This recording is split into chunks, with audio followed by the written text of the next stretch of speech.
And please stay with us during the Buffalo News is coming up next. The following program is intended for listeners who are blind, have low vision, or another print disability that makes reading, holding a book, or turning a page difficult or impossible. The content is copyrighted by the respective publishers. For more information, please visit us on the web at nfradioreading.org. Your Niagara Frontier Radio Reading Service now presents a reading of articles and features from the Buffalo News for Thursday, July 16th. Your readers today are Pat Lamont and Ruth Nowotniak. And to our weather forecast, hazy, warm, and less humid today, breezy in the afternoon. Smoke from wildfires can create reduced air quality, high of 87. Hazy tonight, low of 64. Intervals of clouds and sunshine tomorrow, high of 83. Saturday, a couple of showers and a thunderstorm, high of 81. And Sunday looks like it's going to be sun and clouds, a high of 80. Nationally, the high was in Needles, California at 109, and the low was in Walden, Colorado at 41. Our sunrise this morning was at 5:51, and it will set tonight at 8:52. And our weather trivia question: what is the world record for rainfall intensity? And the answer: 1.23 inches in 1 minute in Unionville, Maryland on July 4th of 1956. And now we'll go to our front page article. Wildfire smoke shrouds western New York in dangerous haze. And this is written by Matthew Trunfio, who's a news staff reporter. Call it the newest season in western New York, smoke season. Smoke from Canadian wildfires raging in Ontario has blown across the border, causing the State Department of Environmental Conservation to issue an air quality advisory for western New York. The advisory was slated to run through 11:59 p.m. Wednesday, but DEC officials said they expect the advisory to be extended, with DEC Commissioner Amanda Lefton expecting peak conditions Thursday. Distant wildfires have impacted New York State in recent years, and this week, unfortunately, will be no different, with expected hazy skies and poor quality, Governor Kathy Hochul said. We are now closely tracking these conditions, and I strongly encourage New Yorkers to stay informed and take appropriate precautions to stay safe. Sensitive groups should take particular caution. Wednesday's air quality conditions were classified as unhealthy by the DEC, meaning some members of the general public may experience negative health effects. It also marked a step up from Tuesday's conditions, which were considered unhealthy for sensitive groups who suffer from asthma or other health conditions. Under so-called unhealthy air quality conditions, the DEC urges people to reduce long or intense outdoor activities and take more breaks. The department says sensitive groups should move outdoor activities inside or reschedule them for a different day. People who are especially sensitive to the effects of elevated levels of pollutants, including the very young and those with pre-existing respiratory problems such as heart disease or asthma, should avoid spending time outdoors if possible, State Health Commissioner James McDonald said in a release. Those who experience symptoms or have symptoms that worsen should consider consulting their personal physician. According to the Canadian Interagency Forest Fire Center, 54 active wildfires are burning across Canada, including 13 set ablaze on Wednesday. Before the start of the month, the number of wildfires in Canada had trailed compared with years past. Wednesday's fire danger across New York was either moderate or low. The DEC classifies an air quality index of 0 to 50 as good and 150 to 200 as unhealthy. Wednesday's expected index of 195 just borders on being considered very unhealthy, and Thursday's expected index inches up to 200, just shy of the 201 threshold for being considered very unhealthy. Should the air quality reach the next level, officials advise that all physical activities be moved indoors, regardless of the person's personal health. While Western New York is bearing the brunt of the poor conditions, advisories went into effect for every other county across the state also. Western and Central New York and Eastern Lake Ontario are the only areas where conditions are classified as unhealthy for non-sensitive groups. The pollutants at fault for the hazy skies are fine particles, which the EPA describes as a mixture of solid and liquid droplets suspended in the air, and can include things such as smoke or ashes from wildfires. Those are really bad because they're small and they can go very deep into your lungs and into your bloodstream, said Lena Mew, an expert on air pollution at the University of Buffalo. She said inhaling those fine particles can inflame and stress your upper respiratory system, cardiovascular system, and other organs in the body. For young children and pregnant women, she warned that prolonged exposure to the unhealthy air carries both short and long-term effects by increasing the chances of child development delay or developing illnesses later in life, such as cardiovascular illnesses. Their lungs and their circulation systems are already working so hard during the pregnancy. Adding the heavy pollutant can have a very strong impact both on them and their infant in the future. Small children too, Mew said. Many of their organs are not well developed enough to deal with all those extra burdens and pollutants and chemicals. Tehran warns of existential war with the U.S. The U.S. struck Iran's coastal defenses and missile sites on Wednesday after reimposing a naval blockade of its ports, while Iran threatened to shut off more regional energy exports, saying it was engaged in an existential war with America. The daytime strikes marked the latest escalation of attacks and counterattacks launched by the two sides as they vie for control of the Strait of Hormuz, which carried about a fifth of the global oil and gas shipments before the war. At 6 a.m. Eastern Time today, U.S. Central Command forces began launching a wave of strikes against Iran, the U.S. military said. The strikes are designed to further degrade military capabilities Iranian forces have used to attack commercial shipping in the Strait of Hormuz. In a statement issued hours after Iran's Mehr news agency reported that U.S. projectiles had hit a location on Iran's Hangam Island in the Strait of Hormuz, Tehran's top negotiator Mohammad Bagher Qualibaf said Iranian security depended on maintaining what he called Iranian arrangements in the strait. We are in an essential and existential war with America, Qualibaf said in a statement.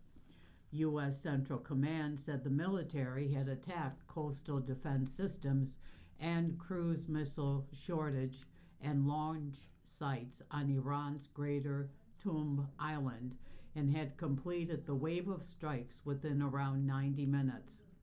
That followed 7 hours of strikes on Tuesday, in which the U.S. said it had hit dozens of military targets near the Strait of Hormuz and Iranian coastal areas. In response, Iran's Islamic Revolutionary Guard Corps said on Wednesday it had struck U.S. military targets in the region, including in Bahrain, Kuwait, and Jordan.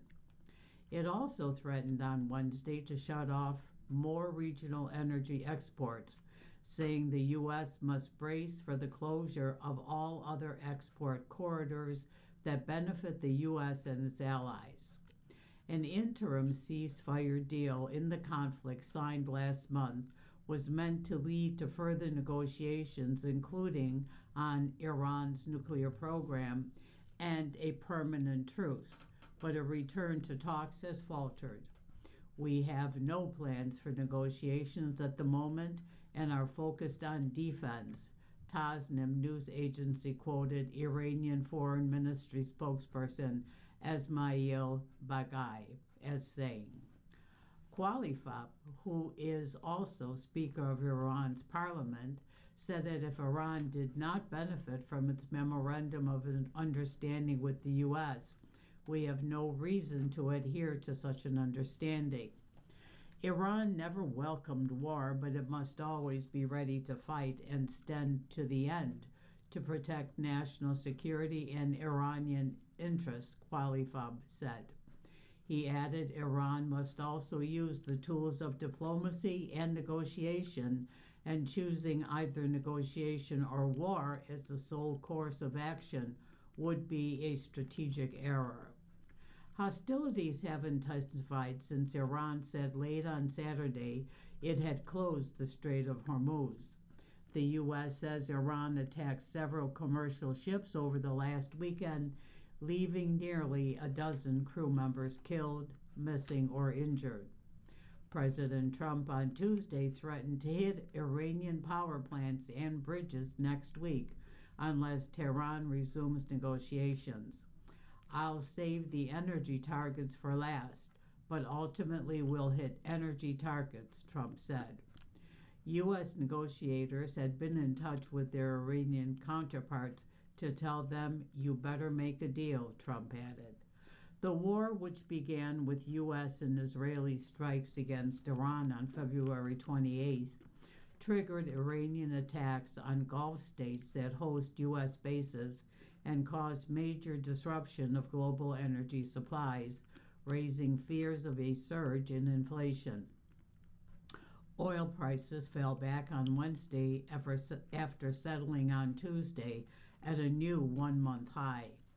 Analysts say that while the U.S. and Iran have gone back to sparring as they did before the interim ceasefire deal was signed, they are unlikely to return to full-scale war, though a risk of further escalation remains. They say Iran is signaling it may use its Houthi allies in Yemen to shut Bab el-Mandeb, opening a new front against Washington and putting two of the world's most vital energy arteries at risk. Bab el-Mandeb links the Red Sea to the Gulf of Aden, through which Saudi oil exports a substantial share of global shipping pass. Some shippers have been returning to the Red Sea routes after being deterred by Houthi attacks linked to the Gaza war that began in 2023. As a result of this year's Iran war, Iran has been trying to assert permanent control over shipping in the Strait of Hormuz and to impose fees on vessels passing through it, in what would be a major shift in the balance of power in a region where the U.S. has long acted as guarantor of security. As tensions escalated, Trump on Monday floated the idea of a 20% fee on shipping through the strait. On Tuesday, he scrapped the idea and said, without providing details, that he would instead seek investment deals with Gulf states. Lebanon and Israel concluded U.S. brokered talks in Rome on Wednesday, with a U.S. official saying that they had made progress on implementing a plan that could see Israeli forces begin to withdraw from some parts of southern Lebanon within days. The longtime foes held ambassador-level talks at the U.S. Embassy in Rome on Tuesday and Wednesday, their sixth round of face-to-face negotiations since the new war erupted on March 2nd between Israel and Lebanese armed group Hezbollah, triggered by a wider regional conflict. Under a U.S.-brokered June 26 framework deal, Lebanon and Israel agreed to implement a pilot zone project that would see the disarmament of militant groups, an apparent reference to Hezbollah, as well as the deployment of Lebanese troops to the south and the progressive withdrawal of Israeli forces still occupying Lebanese land. In written comments distributed to journalists, a U.S. official described the 2 days of talks as productive and positive.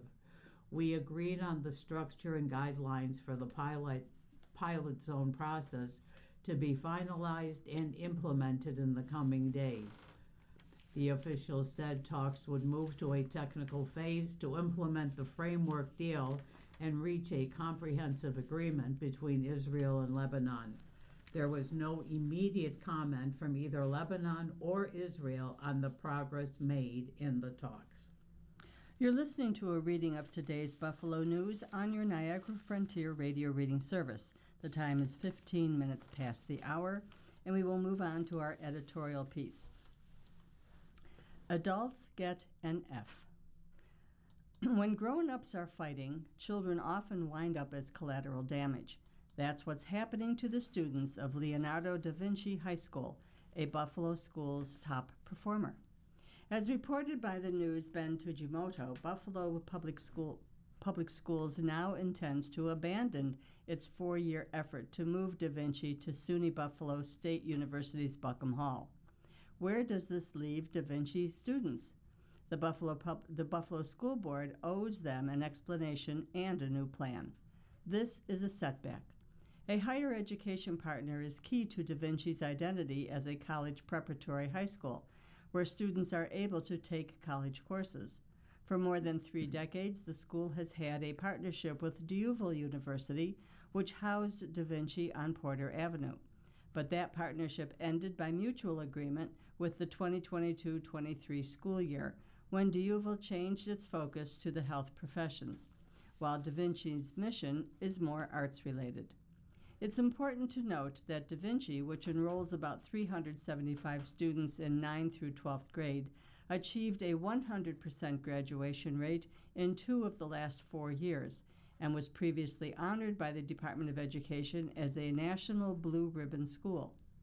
At Buffalo State, Da Vinci students would study in a refurbished Buckham Hall and have access to such cultural resources as the Birchfield Penny Art Center, Whitworth Ferguson Planetarium, and Simonelli Recital Hall. Buffalo State retains its commitment to the project, according to this statement from Provost Amitra Wall. We continue to believe relocating Leonardo da Vinci High School to the Buffalo State campus would create meaningful opportunities for students while benefiting Buffalo Public Schools, the City of Buffalo, and Buffalo State University. Meanwhile, Da Vinci has had to relocate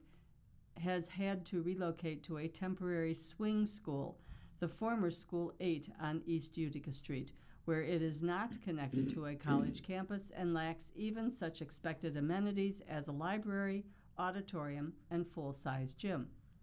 The hope was that this would be a temporary location as the school's future home at Buffalo State was renovated, work that would be partly funded through a City of Buffalo bond sale. Those plans hit a large snag when City Comptroller Barbara Miller-Williams last month questioned the inclusion of Da Vinci in the bond sale because neither the city nor the school district owns the building on Buffalo State's campus for which it would bond. The city's Common Council approved the 2025 capital budget in which this was included, but Miller-Williams refused to go to market for this and other projects. A revised list of school projects was submitted with Da Vinci left off. This, of course, increased the amount Buffalo schools would have to pay for the renovations.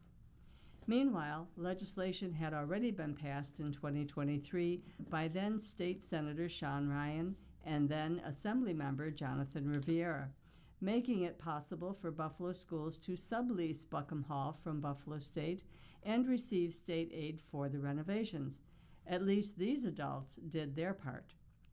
From here, it looks as though the students of Da Vinci were failed through a combination of actions by the Buffalo School Board and the Comptroller's Office. But it was really up to the increasingly dysfunctional school board to see this project, which it had voted to approve, through. Instead, it abruptly called a halt with no solution in hand. Rivera, who last month won the Democratic primary for state Senate, expresses the exasperation many must feel. The fact that they did this without conversation, without transparency, is really, really disappointing. I'm exhausted by what I see in the Buffalo Public School system. We all are. Buffalo Public School students, including those at Da Vinci, deserve better. Another Voice on Volunteering, written by Jeffrey Johnson, is a Read to Succeed literacy tutor and mentor. Read to Succeed rewarding for students and mentors. As a retiree, I have the time and the desire to help young children with language and literacy and have the good fortune of finding an organization that helps me do that. Read to Succeed Buffalo. 5 years ago, I was reading the Buffalo News and saw an ad recruiting older adults to volunteer as tutor mentors. I am certainly no stranger to volunteering, and it sounded like something I would enjoy. Fast forward 5 years, and I cannot overstate how much I love volunteering as a literacy tutor mentor in Buffalo. The staff at the Read to Succeed does an excellent job of preparing and supporting us volunteers, especially if you're like me and don't have a background in teaching. The classroom teachers I have gotten to know are outstanding and appreciative of the one-on-one student support. Tutor mentors work with students providing individualized attention and playing reading games that help first, second, or third grade students practice their reading skills. As the tutor mentor, I provide immediate correction, guidance, and positive feedback for the students who get very excited when they are successful in their reading. This tutoring program is built on the science that children become better readers when adults take the time to read and talk with them. The professional literacy coaching support provided by the Read to Succeed staff ensures that what I am doing with my students is not just fun, but also steeped in the science of reading and results in measurable improvement in basic reading skills. I can say without hesitation that this has been the most rewarding job I've ever had. It has been remarkable and inspiring watching the kids improve throughout the year, socially as well as academically. Read to Succeed is recruiting new volunteer tutor members for the next school year in Buffalo and Niagara Falls. If you are reading this, you have a few hours a week to invest in the life of a child who is struggling learning how to read. I urge you to go to readtosucceedbuffalo.org and apply to be a tutor mentor. Know that you will find the experience meaningful and fulfilling. Tutoring with Read to Succeed is one of the best decisions I've ever made. Join me in becoming part of the solution today. That's a wonderful, wonderful volunteer program. So if anybody's interested, look into it. They definitely need people. And today's political cartoon is from Gary Varvel of Creators Syndicate. It is one frame. It is a lot of destruction, fire, and desertion. Fires are still glowing, and it's just a very dark scene. And in the middle is a building that is still on fire and very decimated. And it's a building. It's not a person. And the building is saying, "This is but a flesh wound," referring to the new onslaught of destruction provided by the United States that doesn't seem to be bothering Iran as much as the administration hoped it would. And our first opinion piece is from Leonard Green of New York Daily News. Trump's shiny new plane isn't worth the risk. Sometimes what goes around actually does come around. Take President Trump, for instance. Days after he trolled former President Barack Obama and former First Lady Michelle Obama with a racist mock-up of them boarding a graffiti-laden Air Force One, Trump had to switch aircraft because his pet plane wasn't up to security snuff. According to published reports, Trump used a donated presidential plane before it was retrofitted with all the necessary security measures.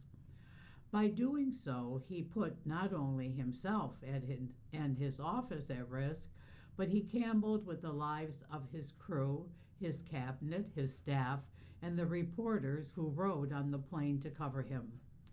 Americans deserve answers on how the administration has decided to spend their taxpayer dollars and assume new national security risks with the VC-25B bridge aircraft and the rushed retrofit program. Senators Jeff Merkley and Ron Wyden, both of Oregon, groused in a letter to Air Force Secretary Troy Mayink. The plane controversy erupted last week when Trump swapped the $400 million gift from Qatar for an older Air Force One on his return from a NATO summit in Turkey, which just happens to share a border with Iran, whose ceasefire deal with the U.S. had just collapsed. According to reports, the Secret Service didn't want to take any chances. I have a threat all the time. I'm number one on their hit list, Trump told reporters. Not only did the president shrug off the serious security risks, but he launched a separate attack on some of the same journalists whose colleagues' lives he put at risk. The Trump administration issued subpoenas this month to several New York Times journalists after the newspaper reported on alleged security concerns involving the new Air Force One. Our journalists report the facts and advance the American public's right to know how their government is operating and their taxpayer dollars are being used, Times attorney David McCross said in a statement. The timing of the security controversy is also something worth noting. It comes after Trump posted a doctored photo of the Obamas waving before boarding an Air Force One that had been spray painted with graffiti. The fake graffiti included the Democrats' campaign slogan, "Yes, we can," Obama, and BLM, short for Black Lives Matter. The post also showed graffiti in Arabic on the plane with the phrase, Alhamdulillah, which means praise be to God. It was the latest in a string of racially charged posts about the nation's first black president and his wife. Obama, in a recent podcast, suggested he owns a suite in Trump's head. Trump's obsession with Obama is another indication that Trump is far afield from where his focus should be. His 4-week war with Iran is entering its 5th month. His personal wealth has increased exponentially while many Americans are struggling to buy food and gas and find decent jobs. He's trying to impress foreign leaders with a shiny new toy that's missing some of the more important bells and whistles. And now he's picking yet another fight with the press. Trump says he plans on keeping the plane for his presidential library once he's out of office. For now, he continues to live in a glass White House. He really should stop throwing stones. You're listening to a reading of today's Buffalo News on your Niagara Frontier Radio reading service. The time is approximately 9:29, and we will continue with our second opinion piece. It's written by John Rash, who is from the Minnesota Star Tribune. How exactly Trump and Musk put USAID into the wood chopper. On May 27, 2003, Nicholas Enric, a 21-year-old studying in Kenya, reached the summit of Mount Kilimanjaro, Africa's highest peak. On the same day, in Washington, America reached its highest peak with Africans when President George W. Bush, flanked by fellow world leaders and experts steeped in the link between foreign assistance and domestic security, signed the president's emergency plan for AIDS relief. Among the most impactful global health initiatives ever, PEPFAR is credited with saving some 26 million lives. The United States of America has the power, and we have the moral duty to help. And I'm proud that our blessed and generous nation is fulfilling that duty, Bush said, shaking hands with a former Zambian president whose son had died of the disease. Meanwhile, Enric was inspired by another handshake, the one emblazoned on buildings, vehicles, and equipment throughout Africa as the longtime logo of the U.S. Agency for International Development. Whenever I saw the USAID logo, I felt pride in my country, Enric later wrote. That logo was a reminder that the U.S. cared about suffering in the world and that we were committed to helping. By the end of my semester in Kenya, I had decided that I would work for USAID one day, which he did, as a leader in the agency's Bureau of Global Health, aiding his nation by aiding others in theirs. But on that Kilimanjaro peak, he probably didn't envision the valley his career and his country would fall into with the Trump administration's irresponsible, reprehensible destruction of the agency. In factual, fascinating prose, Enric details this dystopian dismantling in, quote, Into a Wood Chipper, a whistleblower's account of how the Trump administration shredded U.S. aid. The wood chipper reference is from a social media post by Elon Musk on his platform X, in which he boasted that as part of his role at DOGE, the so-called Department of Government Efficiency, we spent the weekend feeding U.S. aid into the wood chipper. Could have gone to some great parties, did that instead. What Musk did was reckless and repeatedly lied about it, as did numerous administration and DOGE officials, including one installed USAID leader who was among the throng storming the U.S. Capitol on January 6, 2021.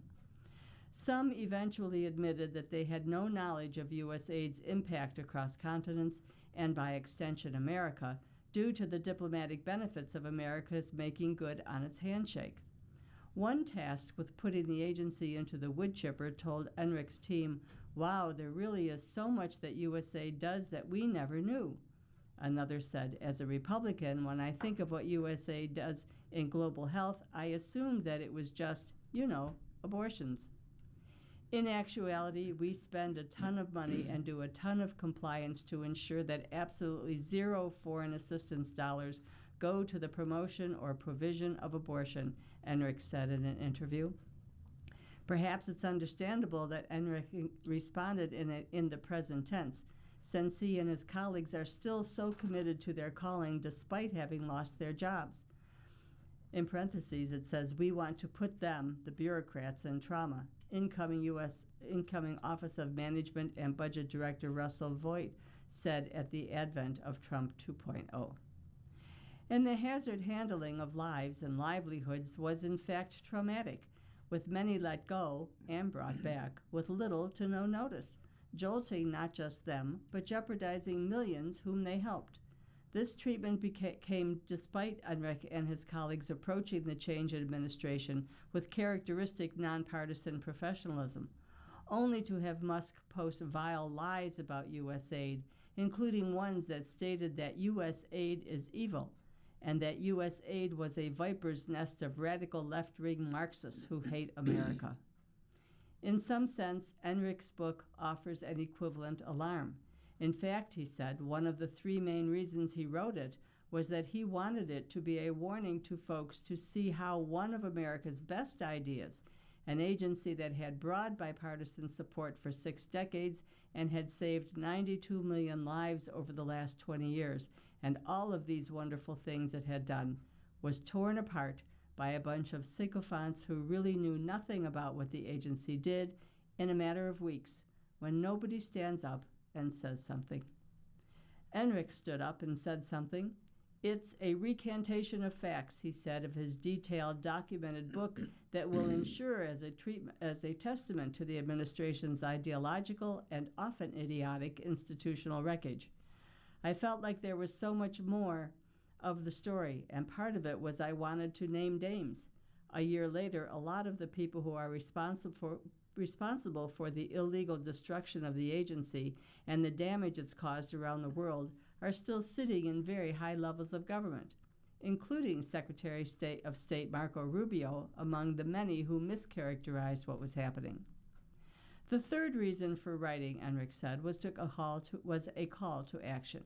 Many who had already heard and heeded that call, including several former USAID workers, were at the Minneapolis Central Library this week when Enrich spoke at an event organized by the Minnesota International NGO Network. Among them was Ally Syverson, who was a writer for USAID. She's also an artist, and after Enrich's address, she presented him with an original painting, From the American People, featuring scenes of the agency's work. Across the canvas spans the handshake logo, which to Syverson means the U.S. is always there to help. The symbol was synonymous with the United States, which was an incredible way for us to be known around the world. Unfortunately, that logo has been ripped down all around. Selfless servants like Syverson, Enrich, and the thousands who worked for USAID or other government entities are often derided by Trump supporters as the swamp. In truth, they're a wellspring, and hopefully they will be allowed once again to serve their country and our world. Our final opinion comes from Bob Kostra of the Chicago Tribune. What would Reagan do for Ukraine? Go take a look at Poland.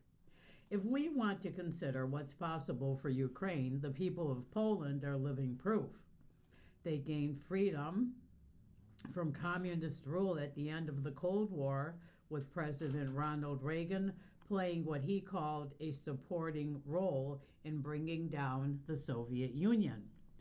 A virulent anti-communist, Reagan found his way into the history books by telling Soviet Union President Mikhail Gorbachev to tear down the Berlin Wall, a considerable contrast to fawning Donald Trump at the feet of the Russian President Vladimir Putin. Reagan came to the rescue of the Polish Solidarity movement in the 1980s. He used a CIA covert action to fund a $20 million campaign in 1980 to bring the solidarity message of democracy and freedom to the Polish people living under communist rule. Reagan's support of the CIA strategies bringing messages of hope and freedom to the Poles living under communist rule in the 80s is documented by Seth Jones in his book, A Covert Action, Reagan, the CIA, and the Cold War Struggle in Poland. It serves as a reminder to Republicans today that Trump's reluctance to deliver the weaponry to Ukraine it needs to defend its citizens against Russian aggression is a sorry example of a party gone soft in support of its European allies. Russia's latest ballistic missile attack on the people of Ukraine prompted President Zelensky once again to claim Ukraine had an insufficient supply of interceptor missiles needed to shoot down those missiles. Zelensky wrote that as long as Patriot missiles remain in our allies' stockpiles, Russia is only encouraged to keep vanquishing residential buildings. Ukraine's request for additional American Tomahawk missiles and Patriot interceptors has fallen on deaf ears. Trump's Department of Defense expresses concern for America's own stockpiles of weapons, but it's hard to believe that Reagan would have hesitated to deliver the weapons needed to protect innocent Ukrainian lives. Instead, he would have ordered emergency production of weapons for America's stockpiles, and he would have proclaimed his support of a free Ukrainian people. Instead, Trump fiddles while Ukraine's innocents are killed by Putin's missiles and drones. Reagan's imperative to Gorbachev, backed by the uncompromised authority of America's commitment to a free Europe, reminds us how the Republican Party of Reagan is gone and long forgotten. A new playbook seems to distance America from helping freedom-loving people fight off the terror of a Russian dictator intent on extending the Russian Empire as far as his missiles will travel. What Putin has in store for democratic Ukraine standing in his way of rebuilding the Russian Empire can best be understood by how Putin regards his Russian subjects today. In his recent book, The Closing of the Russian Mind, How Putin's Ideology Took the Nation Hostage, Andrei Kolesnikov, a Russian journalist writing from Russia, quotes Putin's Minister of Defense, Andrei Belousov, whose description of life under Putin sounds eerily like the days of Tsarist Russia. Belousov defends Putin's Russia today by claiming that the state will feed me and teach me how to think about the world around me. In exchange for food, I will not demand that the government should change and become more corrupt and transparent, and I will think the way it asks me to think. I will not demand that the government should change, apart from how that describes Republicans who overlook Trump's corruption in office. It's a considerable contrast to the individual freedoms Poles and other Eastern Europeans now enjoy, thanks to Reagan. This insight into how Putin sees the role of government dictating the daily lives of his Russian subjects is evidence of how Putin would govern the people of Ukraine and any other Western democracy next in line for his murderous wrath. America's arsenal of weapons is second to none and must play a role in confronting Putin's aggression across Europe. Putin's Minister of Defense lays bare the difference between life in a dictatorship and a life in a democracy. It reveals what side of this historic battle for freedom and democracy Trump and his Republican loyalists have chosen. It is the one of the failed measures of the Republican Party today and why it must be rebuilt after Trump. And now we'll go into our business and finance section. Banks ramp up AI use to boost activity. Major banks are ramping up how they incorporate digital assistants in their daily operations, determining how such agents interact with human colleagues and clients as they race to get ahead. Banks are competing in the adoption of agentic AI, artificial intelligence that can accomplish tasks with minimal human supervision, in functions from wealth to client vetting, trading, and treasury, in an effort to increase productivity. They are increasingly pushing to incorporate agents that can anonymously take action on behalf of users into their operations and have them work alongside humans.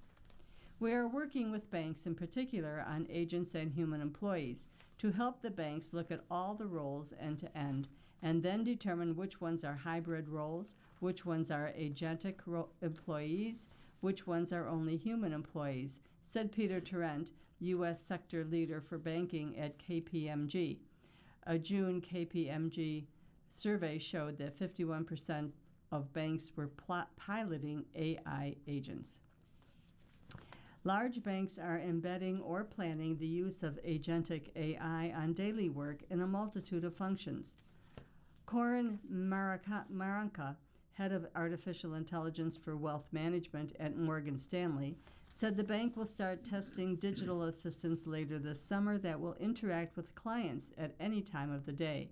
The bank already uses agents to help financial advisors do all kinds of tasks.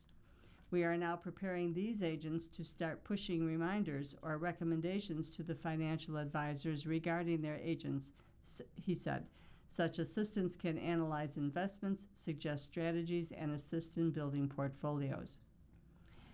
At BNY, digital employees are treated as teammates assigned for specific tasks, and they can talk to each other. They have been given login IDs and nicknames to join the team and work alongside colleagues, CEO Robin Vince said on a Wall Street Journal podcast earlier this year. At UBS, financial advisors have agents that send thousands of alerts daily about the need for action, such as if a client has an annuity maturing and needs to reinvest. They gather all internal information from meetings, accounts, and email communications, said Richard James, head of AI product at UBS. Once a financial advisor makes a decision about a transaction with the client, AI agents can trade and complete money transfers, according to James. The bank says AI is allowing advisors to use 70% of their time talking to clients instead of doing routine tasks. I'll be hearing a lot more about that, I think. Oh, yes. And Trump's CDC nominee sidesteps on vaccines. Erica Schwartz, President Donald Trump's nominee to lead the CDC, repeatedly declined Wednesday to say whether she would defy Health Secretary Robert F. Kennedy Jr. on vaccines, frustrating senators, weighing whether the embattled agency can secure stable, independent leadership after months of turmoil. Senator Bill Cassidy, a Louisiana Republican and physician who chairs the Senate Health Committee, repeatedly pressed Schwartz on whether she would exert full control over the agency. Excuse me. Go ahead, read. Oh, I'm sorry. I'm sorry. No. And stand up to Kennedy, including removing officials seeking to link vaccines to autism. Schwartz declined to answer directly. As Cassidy kept pressing, she said only that she would never compromise or betray science, adding that Kennedy would allow her to exercise her authority. The secretary will absolutely allow me to be CDC director, she said. We need a CDC director that will actually stand up to crazy, stupid things being said that undermine faith in immunization. He told Schwartz at the end of the hearing she seemed way over-prepped. As part of our newspaper reading, we now present the day's death listings. If you need further information on any of these names, please call us at 716-821-5555. That's 716-821-5555. Boji Marilyn J. Carlino Constance E. Nicknay Kroll. Francis Lester. Grzybowski Paul L., nicknamed Grabber. Hunkala Caroline A., nicknamed Carolyn, Nee Konecki.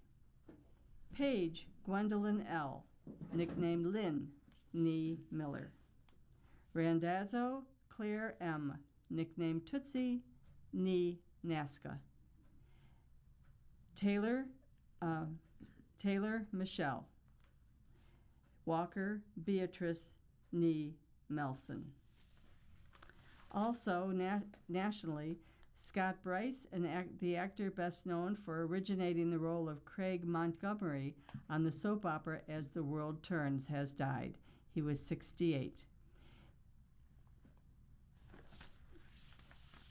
If you need any further information on any of these names, please call us at 716-821-5555. That's 716-821-5555. And now let's see what the Royal Stars are predicting for us today. Happy birthday for Thursday, July 16th, 2026. You are idealistic, emotional, and intuitive. You're also perceptive and analytical. This is a year of service for you, perhaps service to family. Take care of yourself so that you can be a resource to those who turn to you for guidance, comfort, and courage. Explore the arts.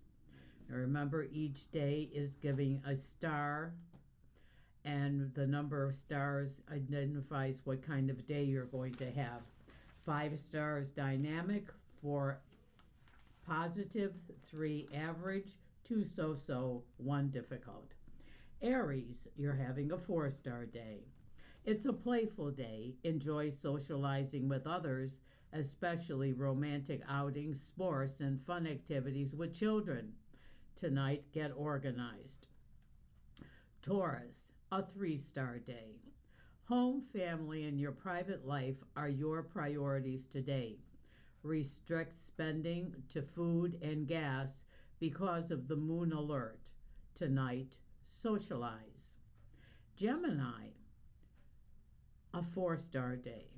Be careful because most of this day is a moon alert, which means avoid important decisions and restrict spending to food and gas. Tonight, relax at home. Cancer, a 3-star day. Today's emphasis is on money, shopping, earrings, earnings, and cash flow. However, restrict your spending to food and gas. Tonight, discussions. Leo, a 4-star day. Today, the moon alert is in your sign for most of the day. This means it's a marvelous day to socialize. Tonight, check your money. Virgo, a 3-star day. This is a popular time for you, especially because friends from the past are back in your world again. Tonight, you win. Libra, a 4-star day. This is a great day to schmooze with others and enjoy the company of friends as well as groups and organizations. Tonight, enjoy privacy. Scorpio, a 3-star day. You're high vis, which means people notice more than usual. Be aware of this in case you have to do some damage control. Tonight, be friendly. Sagittarius, a 4-star day. Be patient with partners and close friends today. You're keen for a bit of adventure, which is why you want to explore new places. Tonight, you're admired. Capricorn, a 3-star day. Be cooperative with others today. Take a nap if you can, because you do need more sleep right now. Tonight, explore and learn. Aquarius, a 4-star day. Today, you have to go more than halfway when dealing with others, which is not a big deal. Tonight, check your finances. And Pisces, a 3-star day. This is a playful time for you, and indeed, this is a lovely day to socialize. Be aware of the moon alert. Tonight, cooperate.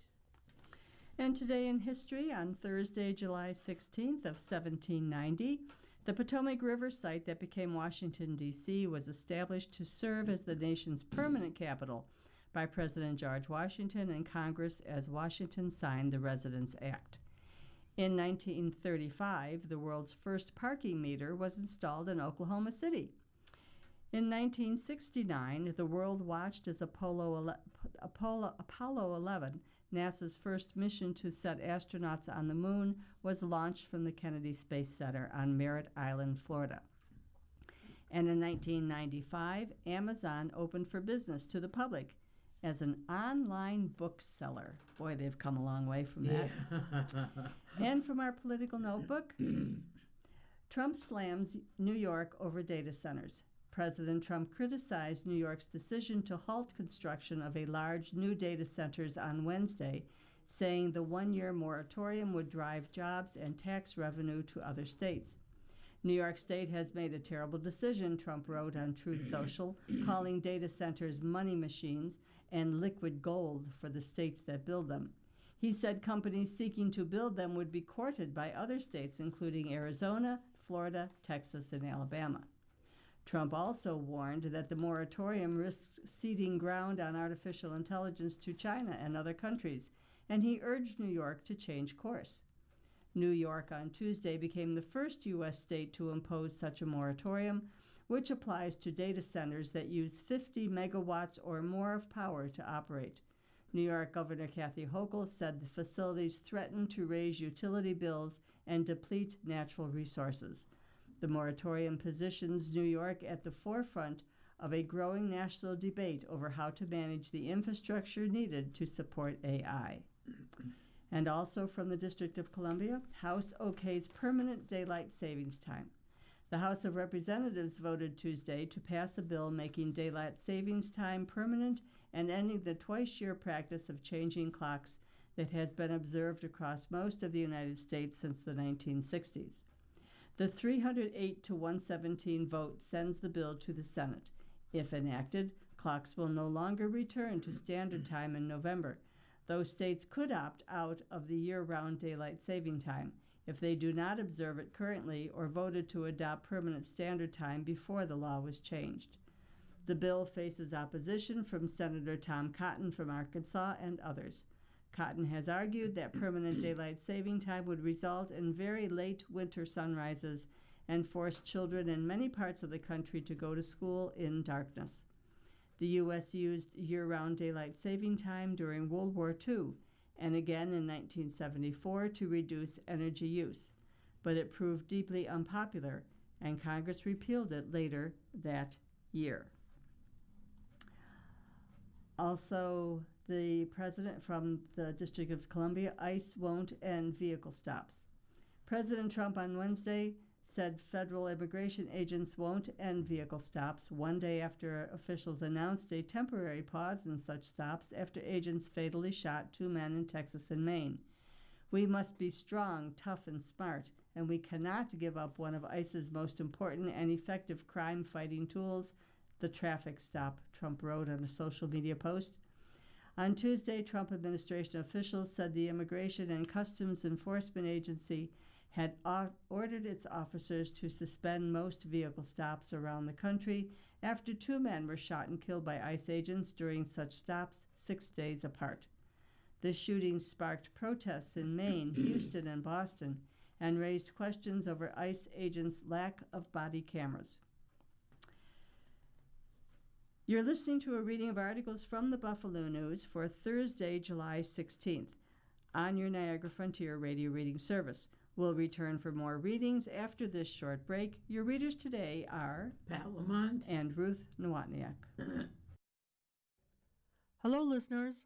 Give 716 is happening now.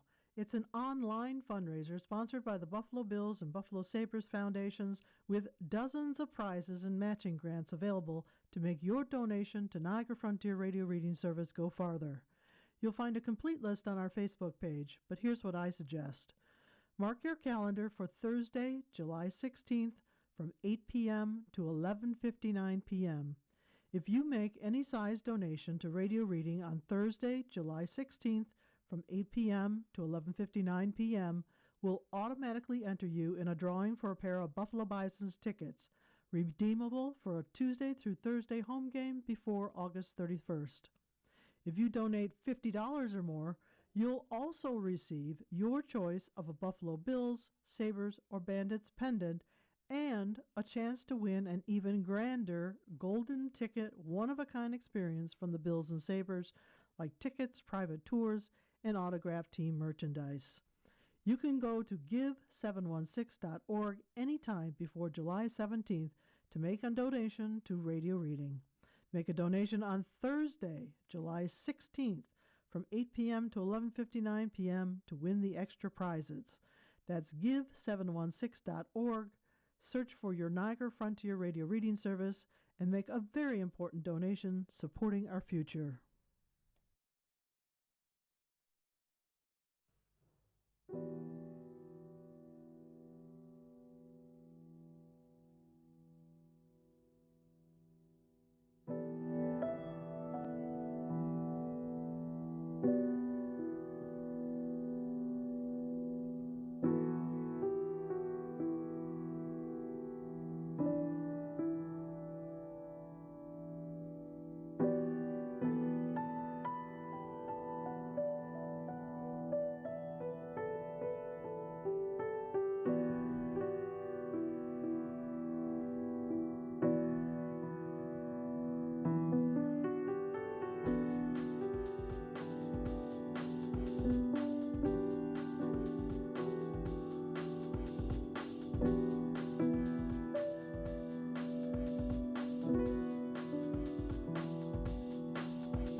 continue now with our reading of articles from today's Buffalo News. Your readers are Ruth Nwotniak. and Pat Lamont, and let's see what's happening in our city and region.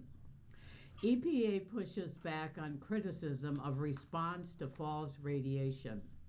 The U.S. Environmental Protection Agency defended its response to questions about Niagara County properties where radioactive waste has been found and blasted Governor Kathy Hochul for suggesting otherwise. Let's set the record straight, a statement from the federal agency said. The governor's suggestion that EPA has delayed its work in Western New York is an outright lie. Just over an hour after the Buffalo News published an article about Hochul's letter to the EPA, Region 2 Administrator Mike Martucci sent a statement to the news saying the federal agency has been working closely with the state on the radiation surveys. Martucci said the state is responsible for securing property access to continue the investigation of properties where initial surveys detected radiation. The state is also responsible for requesting EPA involvement should further sampling be needed, Martucci said. As she knows that her administration sent its first two referrals asking us to assess properties just minutes before she blasted her letter out to the media, Martucci said. For years, EPA has worked collaboratively and productively with New York, providing vital technical support and expertise to address this issue. The Trump EPA will work swiftly to address every property that is referred to us by the state. EPA has always been and remains committed to protecting the people of Western New York. Hochul's letter was sent to EPA Administrator Lee Zeldin following pressure from Niagara County residents affected by radiation detected on their properties. Carolyn Jackson and Lexi Hawk, who live in the neighborhood just south of Reservoir State Park in the town of Niagara, sent a letter to Hochul on July 7th demanding a meeting with her to discuss their concerns with the process undertaken to alert the homeowners of the radioactive materials in their yards. They also requested her office send them copies of the results from previous radiation surveys of their neighborhoods, relocate them to new homes, and designate their neighborhood a Superfund site. Justice Johnson and Hawk were among 120 Niagara County property owners who received letters from the State Department of Environmental Conservation and EPA in May requesting access for further investigation of possible radiological materials on their properties. The materials may be radioactive slag, a byproduct of the chemical and metals manufacturing industry.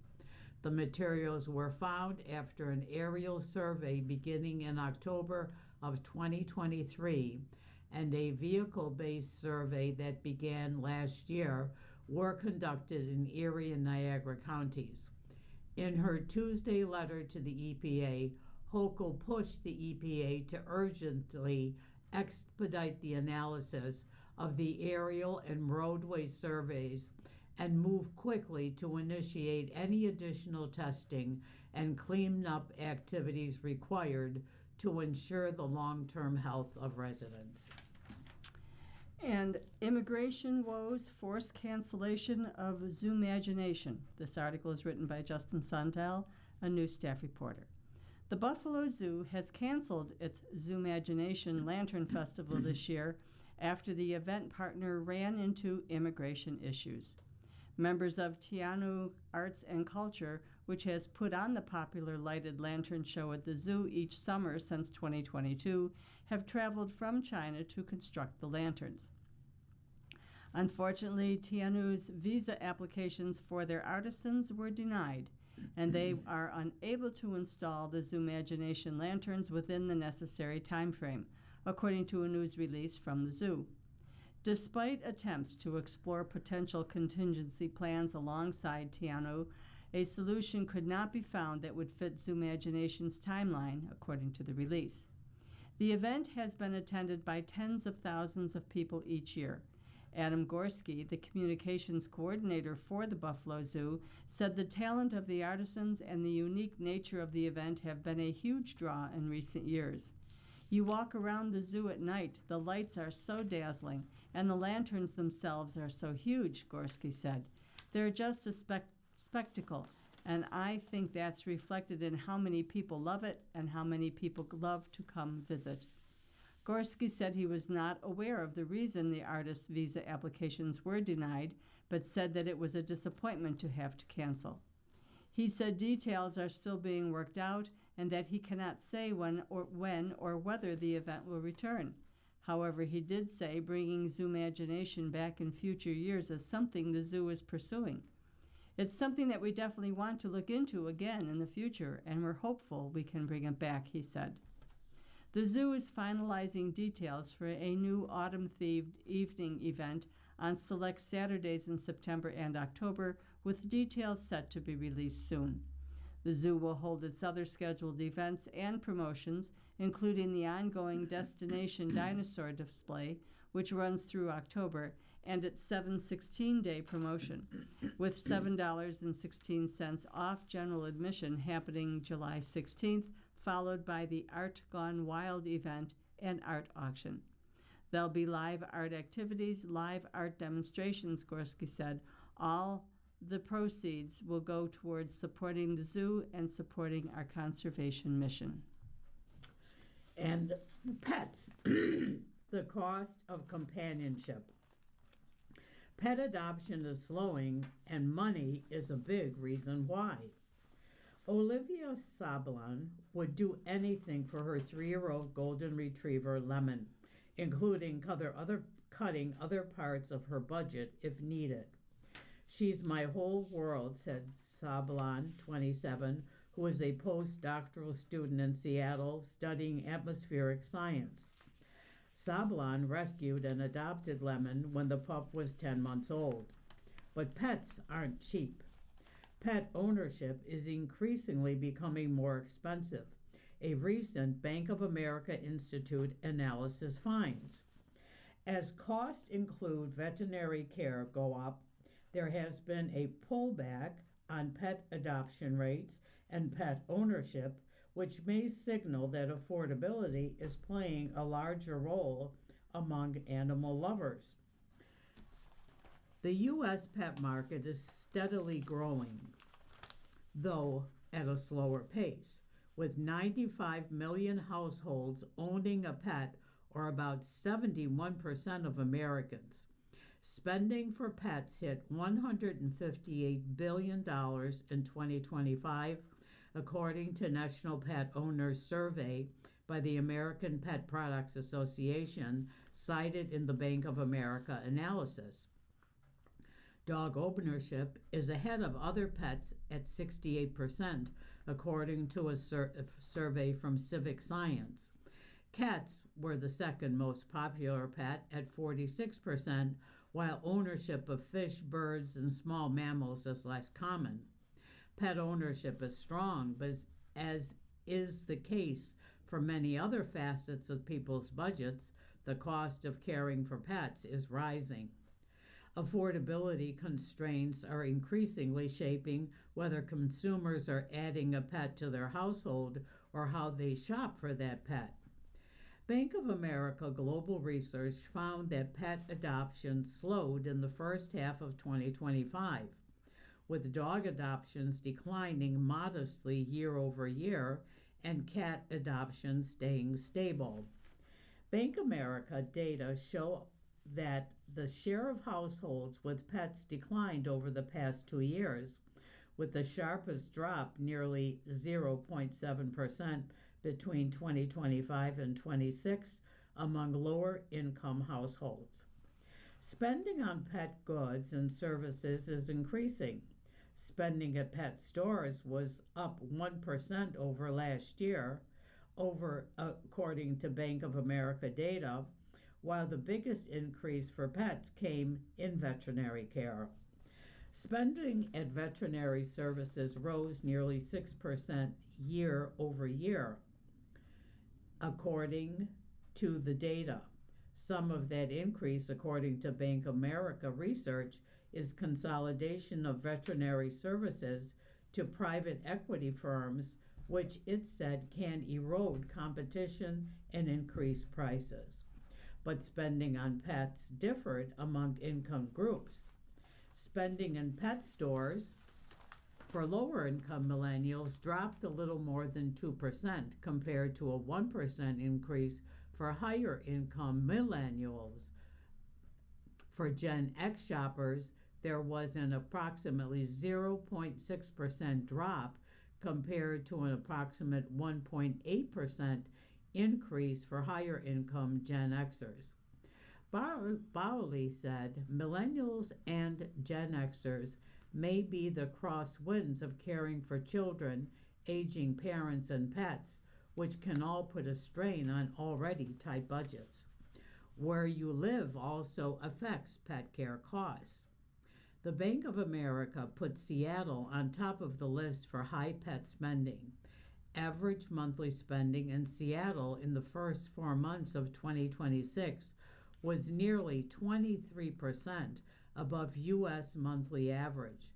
Portland, Oregon, and Portland, Maine came in second and third. On the other end of the spectrum, Atlanta, Dallas, Orlando, Florida were below national averages for pet spending, hovering about 10% less. Differences in pet spending likely reflect regional differences in cost of living. Sablin, who chronicles life with Lemon on social media, recently outlined her monthly costs for pet ownership. She acknowledges that her costs for Lemon are pretty low compared to others she's seen coming in at $118.73 a month. Costs include food, flea and heartworm medication, and pet insurance. She also grooms Lemon herself, adding to her savings. Sablan mostly works from home, but says if she needed to send Lemon to doggy daycare, that would add significantly to her bills. Still, Sablan says she believes she and other pet owners would make cuts in other parts of their budgets in order to continue to afford their furry companions. People are going to continue to pay it because we love our dogs, and you're not going to just cut out those costs because they start costing more. Connecting on the court.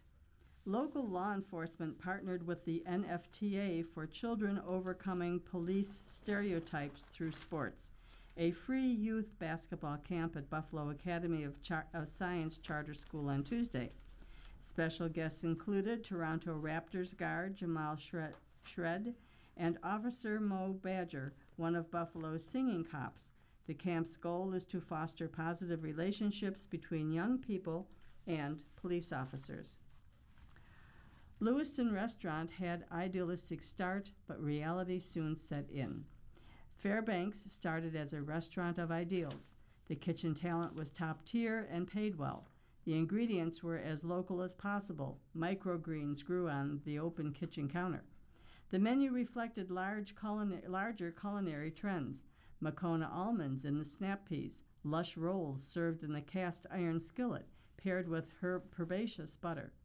The wine, sourced from family-run vineyards, was poured with a story.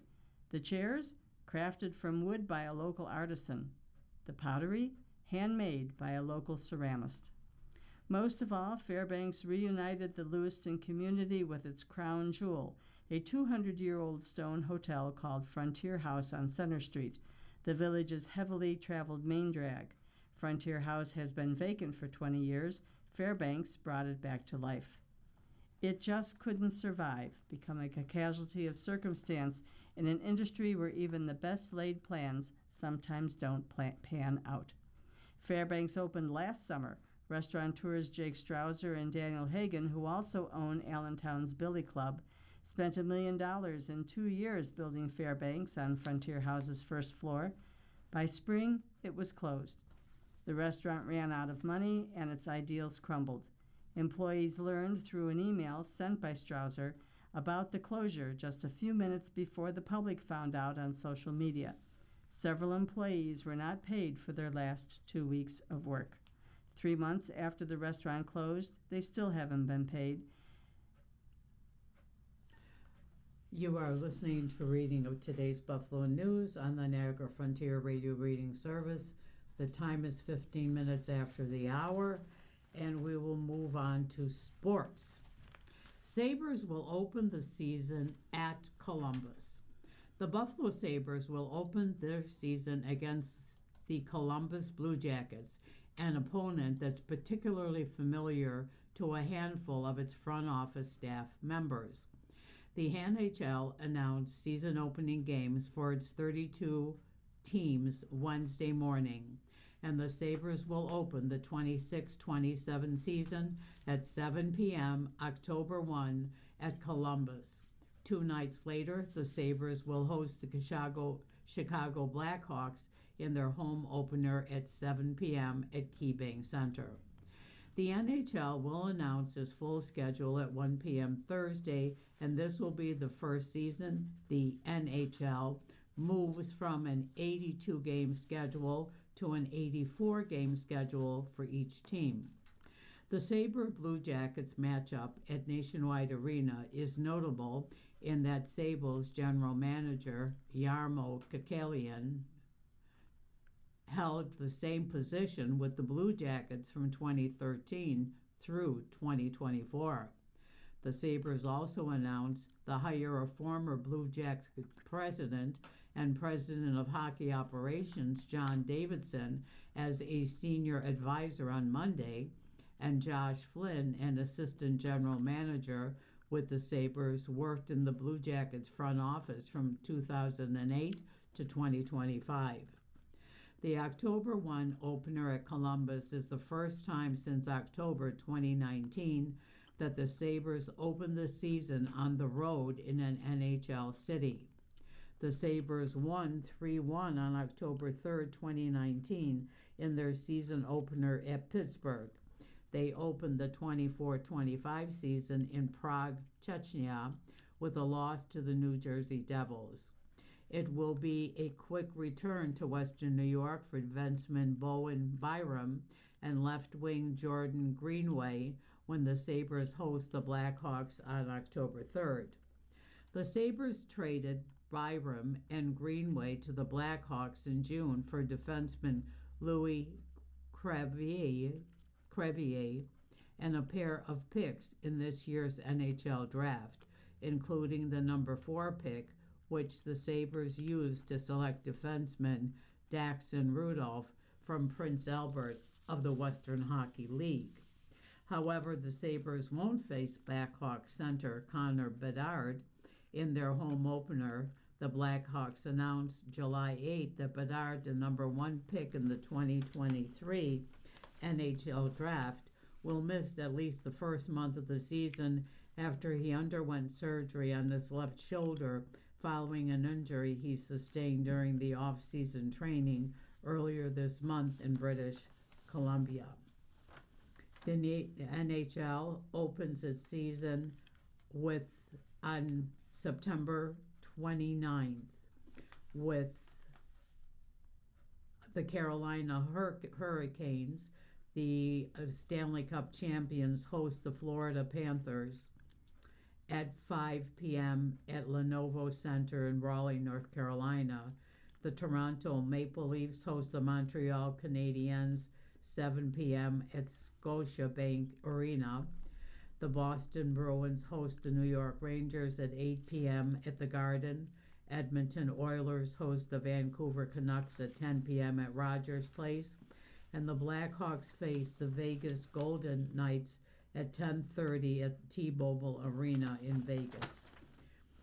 From the pro scouting head leaves for the Leafs, Jeremiah Crow, who joined the Sabres as a pro scout in 2017 and has been the director of pro scouting the last 4 seasons, moved on Wednesday when the Toronto Maple Leafs named him their director of player of personnel. Ruth? Catch and run. why Bills may throw more to running backs this season.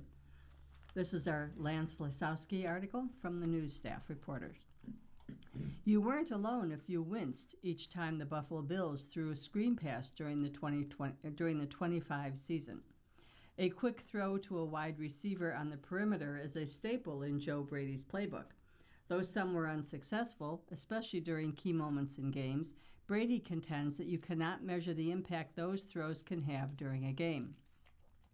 Defenses must account for the screen pass, leaving them vulnerable in other areas of the field. Bills superstar quarterback Josh Allen attempted 84 throws to the backfield in 2025, tied for 5th in the NFL. He and the Los Angeles Chargers' Justin Herbert were tied for 14th in expected points added per drop back on those targets, according to Next Gen Stats. With Brady as the Bills' head coach, we may see more screen passes in 2026. Receivers may not be the ones leading the way, though. Brady's promotion, combined with Pete Carmichael's hiring as offensive coordinator, could cause running backs to be more involved in the receiving game. During the 23 season, Carmichael's last as the New York Saints play-calling offensive coordinator without Sean Payton, running back Alvin Kamara ranked second in the NFL with 75 catches on 86 targets. He ran 264 routes. Last season, as Cook rushed for the league best 1,621 yards, the Bills threw the ball to him just 40 times. He caught 33 of those passes, tied for 23rd among NFL running backs, and gained 291 yards. His backup, Ty Johnson, quietly had a significant impact on his 24 receptions. Johnson ranked 6th among running backs in receiving expected points added. Ray Davis averaged 8.6 yards on 10 receptions, and he had a 63-yard catch and run during his rookie season in 24. The throws don't have to be screens either. Option, seam, and flare routes can be as effective. Each can help the Bills get their running backs the ball in space. Carmichael's history in New Orleans, specifically with Kamara, raised the question in June about the possibility of more screen passes. On the roster, 4, Cook, Johnson, Davis, Frank Gore Jr., and Ian Wheeler. How many on the 53? 3, Cook, Johnson, and Davis. Gore will land on the practice squad again.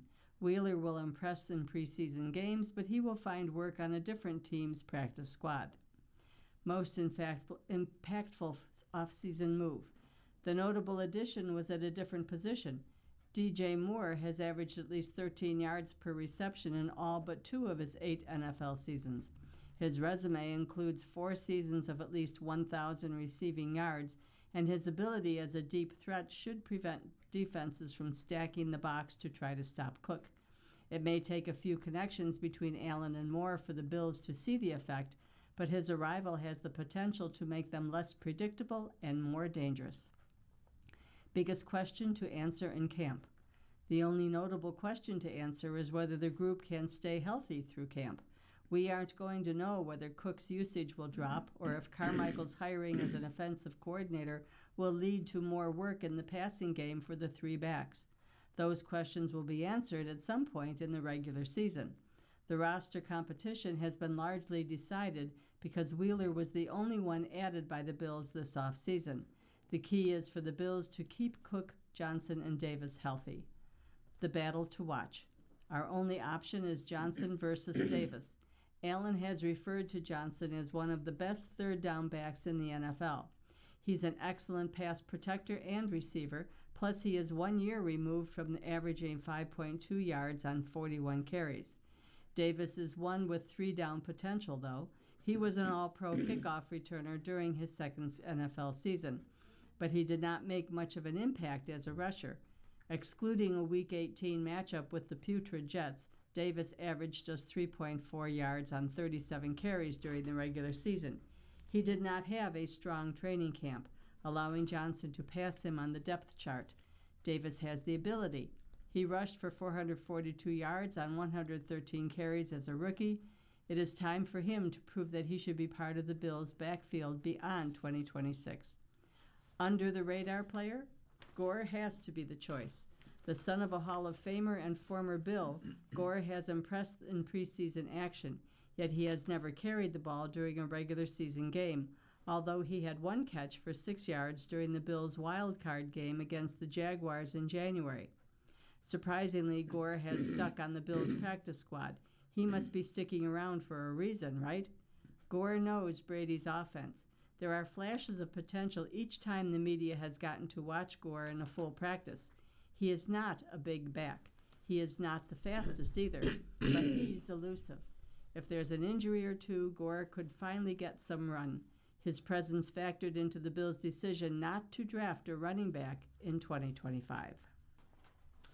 And the Major League Baseball standings for the American League East. Tampa Bay in first place with 56 wins and 38 losses. New York in second place with 54 wins and 42 losses. American League Central. Chicago leading with 50 wins and 45 losses. Cleveland in second place with 51 wins and 46 losses.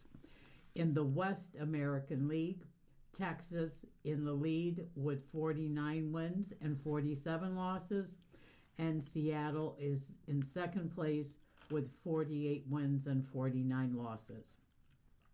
In the National League East, Atlanta in first place with 55 wins and 60 losses. National League Central, Milwaukee is in first place with 59 wins and 37 losses. Chicago in second place with 54 wins and 42 losses. And in the West National League, Los Angeles is first with 61 wins and 36 losses. And Arizona is second with 49 and 47 losses. Spain has no problem with France. This is on the World Cup. Spain captain Rodi was 14 years old when La Roya won its only World Cup in 2010 and understands how monumental that accomplishment was. So defeating France 2-0 in a semifinal on Tuesday in Arlington, Texas, denying Les Bleus the third straight final appearance, was almost too much to comprehend. Spain will play on Sunday in East Rutherford, New Jersey, against the winner between the reigning champion Argentina and England on Wednesday in Atlanta. France will play in the third-place match on Saturday in Miami Gardens, Florida. France seemed invincible in the tournament, holding an unblemished record and a combined 16-2 goal differential between its first 6 opponents. But the Spaniards were confident after beating their rival in the past 2 meetings in semifinals, the 2025 Nations League and the 2024 European Championships en route to that title. Spain was in control from the start, and France trailed for the first time in the tournament when Oyarzabal scored his 5th goal in the World Cup with a shot to the upper right corner. Lamine Jamal, a day after his 19th birthday, drew a foul from Lucas Digne on the right side of the box. A long cross from Marc Cucurella was popped in the air by Digne, and he attempted a volley. Jamal struck in behind him, and as the ball hit his left shoulder, Digne kicked him in the left thigh, prompting Jamal to fall. Spain, which now owns a 37-match unbeaten streak, 30 wins, 7 draws, to tie Italy's European record, continued to play with the collective calmness that France was unable to battle. Just want to finish up with Feliciano and Pareda joined Buffalo Hall. Outfielder Jesus Feliciano, one of the most consistent hitters in Buffalo Bison's history, and longtime director of ticket operations, Mike Pareda, have been elected in the Buffalo Baseball Hall of Fame. The Bisons announced on Wednesday. You are listening to a reading of articles and features from the Buffalo News for Thursday. The time is 29 minutes after the hour, and let's see what kind of advice Dear Eric is providing today. Dear Eric, I'm 70 and very happily married together 38 years. We both love music, and lately, after seeing a performance, there's a meet and greet with the musicians. A particular musician that I have chatted several times. Last time I got an autograph and a hug. I am on cloud 9. I love my spouse. I would never cheat. And I have assured my spouse it's like when I was a kid and loved Paul and the Beatles. But now I just can't shake my infatuation and look forward to meeting this musician again. How do I handle my feelings? Infatuated. Dear infatuated, try to right-size your feelings by reminding yourself that what you're responding to is a sometimes intoxicating combination of performance, charisma, talent, perhaps celebrity of music, which we all know carries a lot of emotional weight. In short, you're really not responding to the musician as a person, you're responding to the way the musician's craft and presence make you feel. It doesn't seem like your spouse has a jealousy about it, nor reason to. This is good. The crush does appear to be wholly innocuous. It's common to develop a parasocial relationship with a celebrity, or even a non-celebrity, when we get glimpses into their lives or enjoy their work. Remind yourself that these giddy, infatuated feelings are all part of the act. They're not fake, but they don't have anything to do with your life. Don't dwell on them, though. It can be unhealthy to give into the temptation to fantasize about another meeting or to spend too much time scrolling through the musician's social media account, for instance. Instead, redirect it to the music. You're a fan, and that's fine. That's what you want, and that's what the musician wants. Play the tape out. What do you want to happen next? Probably just another chat, right? You don't have intentions of running away together. Remind yourself of that. You might even make your fandom part of your relationship with your spouse by listening to the music together, or even making one of the songs your song. Dear Eric, I'm writing from the Delta Sky Club in Atlanta, where I'm honestly stunned by the number of people taking loud business calls on their cell phones. This isn't a case of one person speaking a little too loudly.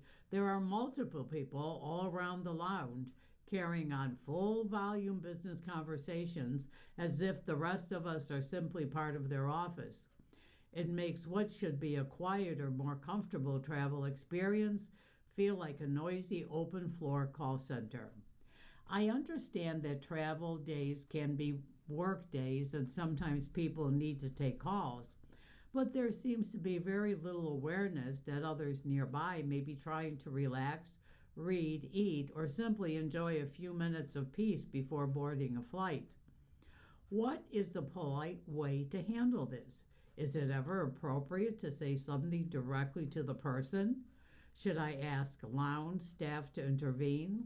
Or is this just a new reality of travel where everyone is expected to tolerate loud business calls in shared spaces? Headache at ATL. Response. I placed a call to Delta about this in an appropriate place. Unfortunately, I didn't hear back. But whether one is in a lounge or some other public space, it's easy for private conversations to become a public concern, whether it's because of sheer volume or one person's volume. If someone is being particularly loud, you might ask them to keep the volume at a conversational level.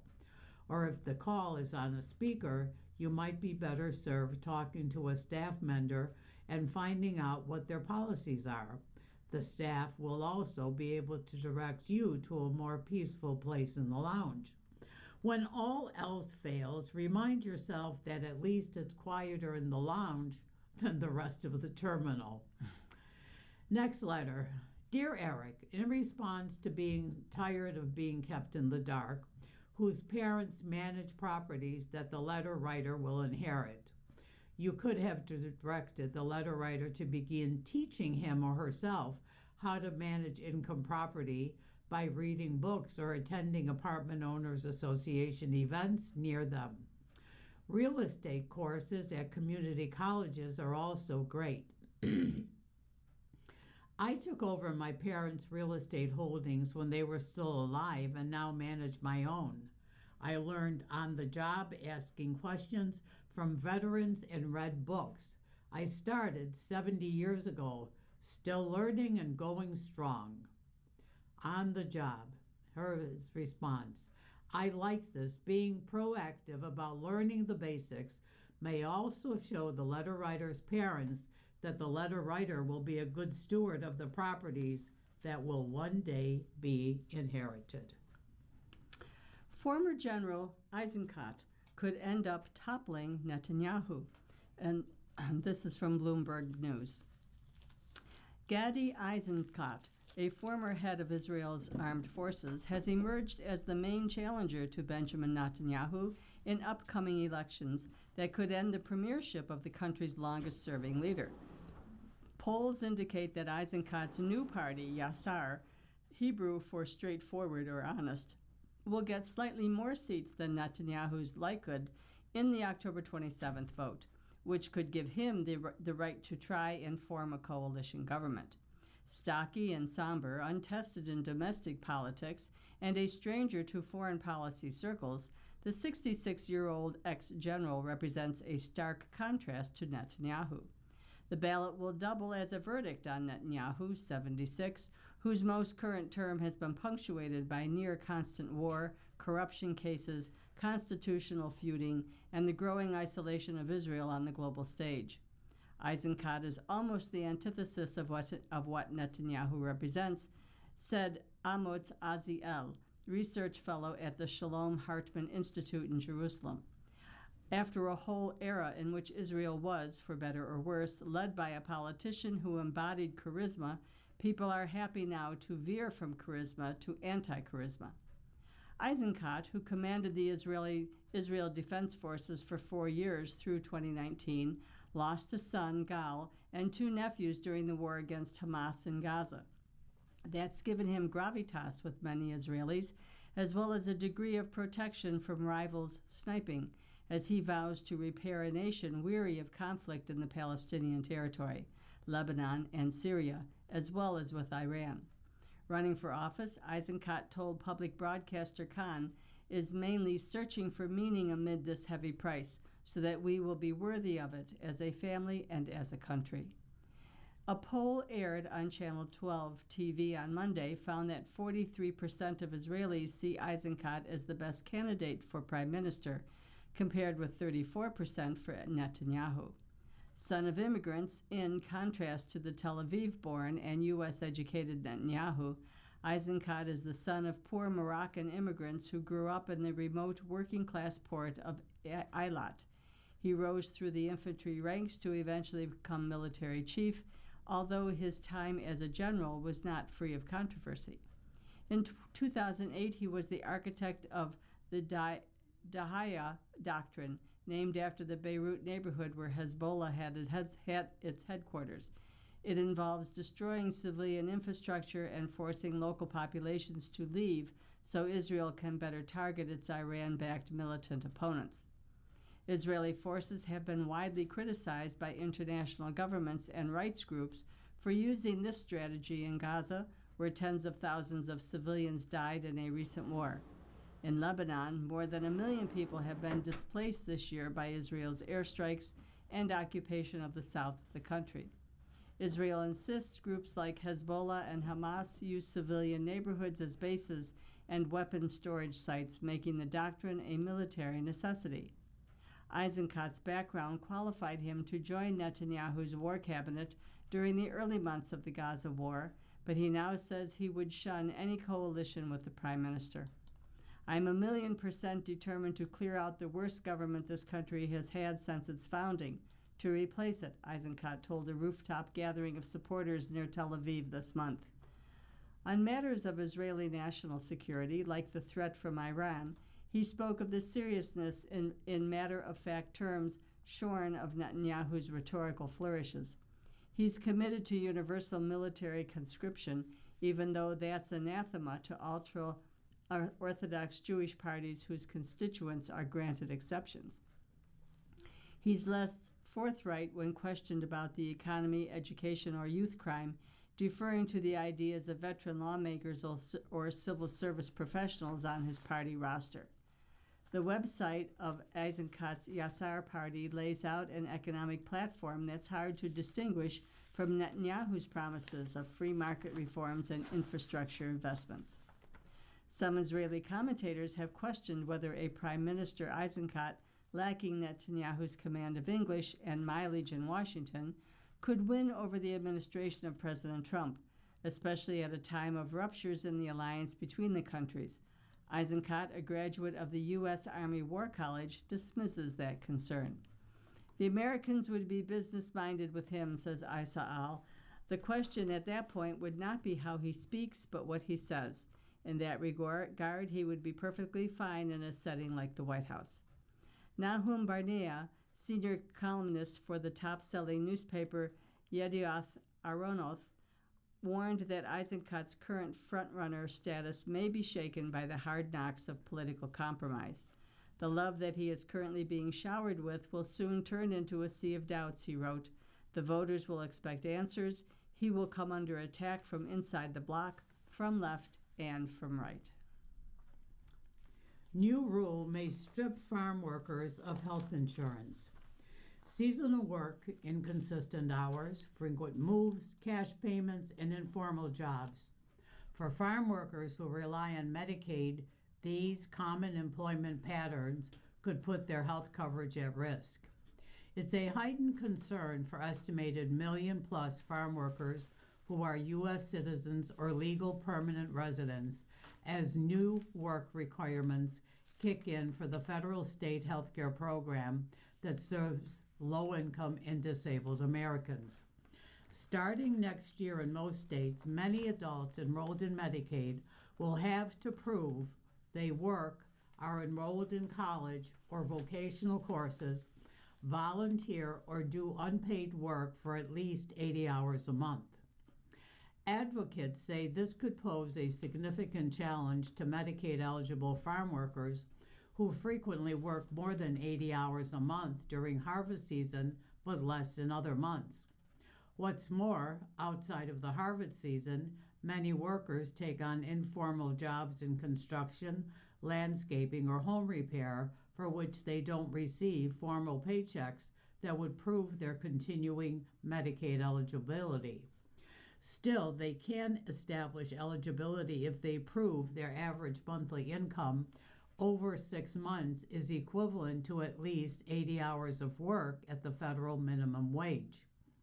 Having a work requirement, having to create more paperwork and more proof, is certainly extremely challenging for farm workers and others who are low income and who may especially have seasonal jobs, not year-round, and do have periods when there is no work available, said Alexis Guild, Vice President of Strategy and Programs at the Farm Worker Justice. Agriculture is a $1 trillion industry, and Americans depend on an estimated 2.9 million farm workers to put food on their tables. Nearly 60% of those workers are U.S. citizens or green card holders, according to the Department of Agriculture. The remaining 40% lack legal status or are otherwise ineligible for Medicaid.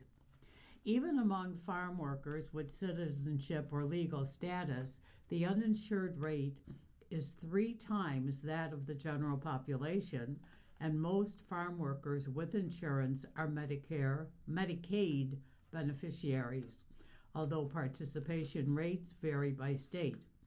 According to a new analysis, 71 to 79% of eligible farm worker households report participation in Medicaid.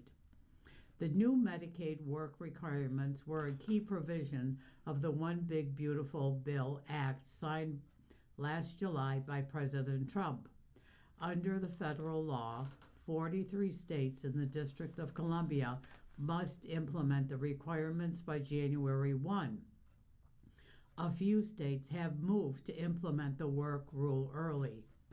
The 80-hour rule applies in states that expanded Medicaid, a process that began in 2014 and was tied to the Affordable Care Act. The work requirements are the latest in a long list of obstacles placed between workers and the health care they're legally entitled to. Medicaid certainly helps because it alleviates the cost issue, but there are still other barriers such as transportation, taking sick leave, and finding time to visit a health center. All these factors can prevent them from actually receiving medical care. For farm workers with green cards and naturalized U.S. citizens, there is another source of stress. The fear of signing up for Medicaid could put personal information in the hands of immigration authorities. That's what worries Luis, a 45-year-old green card holder and Medicaid recipient who dreams of becoming a U.S. citizen. Luis, who asked to be identified by only his middle name, lives with his wife and daughter in North Carolina, where he has worked in agriculture for nearly a decade.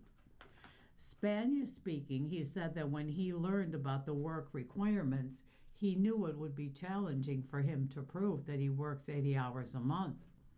I only work on farms for 6 or 7 months. The rest of the year I work in whatever I can find. Republicans in Congress argue that work requirements will reduce federal health care spending, encourage non-disabled adults to enter the workforce, and preserve safety net resources for the most vulnerable populations. Among Hispanic adults enrolled in Medicaid, 67% already work, according to the 2025 KFF report. The Centers for Medicare and Medicaid Services did not respond to requests for comment on this article. Agriculture work is one of the nation's most dangerous occupations, and it is associated with long-term health impacts and high rates of chronic illness, including respiratory conditions. A 2021-22 California survey found that 37% of male farm workers and 47% of female farm workers in the state had at least one chronic health condition. The new work requirements present one more barrier for those seeking care, advocates stated. People skip checkups and screenings and conditions that could be caught early and treated cost-effectively and aren't, said Adriana Cadena, Executive Vice Director of Protecting Immigrant Families. Emergency rooms often become the place to go for health care. She added, this drives up waiting times and costs for all of us. And when people are sick enough that they miss work, it starts a vicious cycle of lost productivity and family economic instability that again threatens all of us. The new federal rules also require beneficiaries to verify their eligibility at least twice a year, twice as often as previously, creating another potential obstacle. Letters can be easily missed and forms may go unfilled. If people get caught up in the paperwork, they could lose coverage, said Akisa Coleman, an assistant vice president at the Commonwealth Fund, a nonprofit that promotes an equitable healthcare system. For farm workers who travel from state to state, the process can be especially difficult. You have to find the time to transfer your coverage and probably find a person or organization that can help you. And that can be really hard when you're constantly moving, Cadena said. The situation highlights the difficulties of navigating a complex system for individuals and families already struggling to make ends meet. The result, Cadena said, could be a loss of coverage not only for workers, but also for their families and children. KFF Health News is a national newsroom that produces in-depth journalism about health issues and is one of the core operating programs at KFF, the independent source for health policy research, polling, and journalism. And our Alan Pergament article, Mitch Morse joins Bill's radio network team, expanding to 23 stations. Popular former Buffalo Bills center Mitch Morse will be part of the pregame and postgame radio shows during Bills broadcasts this season, carried on flagship station 97 Rock in Buffalo and 22 affiliates. Notably, one of the affiliates is in Florida, home of one of the Bills' AFC East rivals, the Miami Dolphins. And another affiliate is in New York City, the market of another of Bills' AFC East rivals, the New York Jets. Morris's hiring and the inclusion of ESPN West Palm 106.3 FM and ESP New York 1050 AM as affiliates are three of the highlights in a Bills announcement Wednesday. The Bills said the number of network affiliates increased by 35% from last season when the games were carried on WGR AM. The Bills announced a partnership with Cumulus Media, the owner of 97 Rock, on May 15th. The station had been the team's flagship station from 1998 to 2011.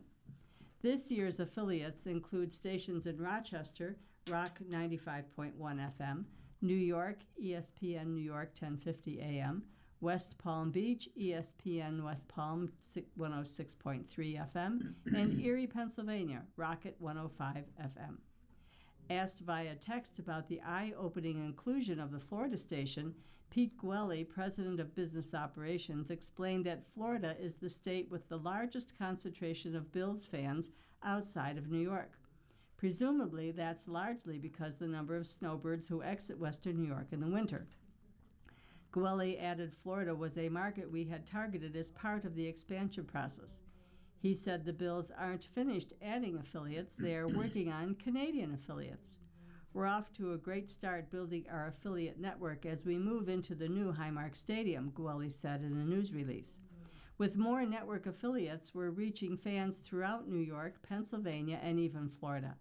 Our partnership with flagship station 97 Rock, along with the addition of new pregame and postgame shows, will provide greater access for Bills Mafia.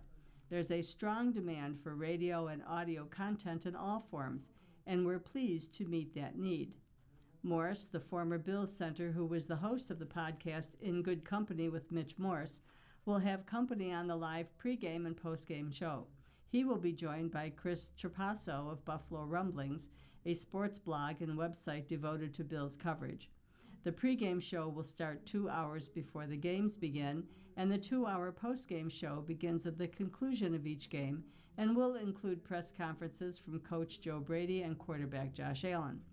Morse Trapazzo will be joined by special guests who likely will include play-by-play announcer Chris Brown, the voice of the Bills, color analyst Eric Wood, who is the Bills center before Morse joined the team a season later, and sideline reporter and Bills special team legend Steve Tasker. Morse and Trapasso will have competition.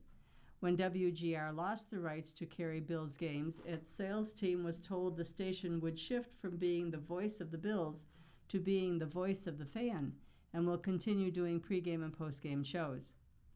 WGR is expected to do a 5-hour pregame show and a 4-hour postgame show.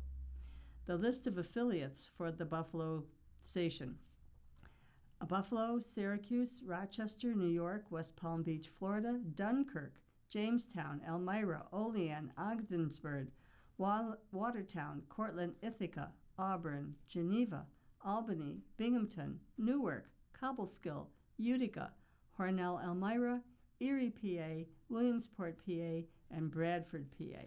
Whoa, that's pretty cool. Yeah, that's really cool. Greens identified in growing cyclosporiasis outbreak. As state and federal officials work to identify the source of the recent outbreak of the intestinal illness cyclosporiasis, Michigan health officials have identified lettuces or salad greens as one potential culprit. Early information has shown lettuce as a common product that regularly comes up in the investigation. Officials caution that they haven't ruled out other food items as the source. The U.S. Centers for Disease Control and Prevention has confirmed 843 cases in 31 states, but that is a significant undercount based on the numbers being reported by state health officials. Cyclosporiasis is caused by the Cerophyte cyclospora. Symptoms include watery or so-called explosive diarrhea, nausea, and stomach cramps. It's often contracted by eating or drinking something contaminated with the parasite, which lives in feces. Michigan first reported an outbreak of cyclosporiasis on July 1st after nearly 200 cases were reported across 7 counties. The state leads the nation in cases, with the State Health Department reporting 2,640 cases Monday and 44 hospitalizations. The case numbers jumped 69% from Friday.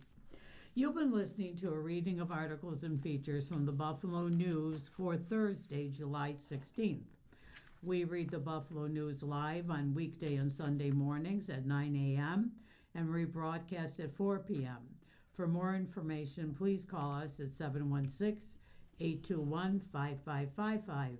Your readers today have been Ruth Nowotniak? and Pat Lamont. Thank you for listening and enjoy the rest of your day. Be safe. If you're listening to this publication online, you're probably using our website, a podcast player like Spotify or iTunes, a streaming service like Siro, or a smart speaker. Did you know that we now have a dedicated app that can be downloaded to any mobile device, like a smartphone or tablet, for free? App users can conveniently access our live stream and any episode of our podcast easier than ever. To download the app, just type NFRRS in the search window in the Apple App Store or in the Google Play Store. Contact us anytime if you have any questions by calling 716-821-5555, extension 5. Thank you.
following program is intended for listeners who are blind, have low vision, or have another print disability